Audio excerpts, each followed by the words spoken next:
একটা ফ্যামিলি থাকে, থাকে খুব আপন ও কাছের মানুষগুলো। কিন্তু আমরা আসলে দিন দিন এক একটা যন্ত্র মানবে পরিণত হচ্ছি, যে যার মতো করে ব্যস্ত। কেউ কারো জন্য এতটুকু সময় নেই। যেখানে আপনি একটা ফ্যামিলিতে বসবাস করেও আপনার আত্মচিৎকারগুলো পাশে থাকা আপনার আপনজনগুলোকে শুনতে দেন না, সেখানে মানুষ তো দিন দিন ডিপ্রেশনে ভোগা খুব স্বাভাবিক। একটা মানুষ আত্মহত্যার মতো জঘন্য কাজ এমনি এমনি করে না। একটা মানুষ মৃত্যুর আগে অনেকবার বাঁচতে চায়, কিন্তু তাকে সময় দেওয়ার মতো কাউকে পাশে পায় না। তাকে একটু মানসিকভাবে সাহায্য করার মতো কেউ থাকে না।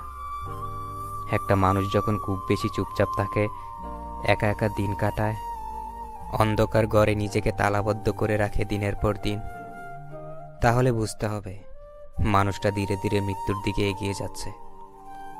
এখানে সব থেকে বেশি অবদান থাকে তার অতি কাছের মানুষগুলোর।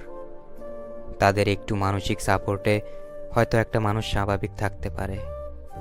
এইসব মানুষগুলোই আসলে জীবনের সাথে পরাজিত ঘোষণা করে পৃথিবী থেকে খুব সহজেই বিদায় নেয়।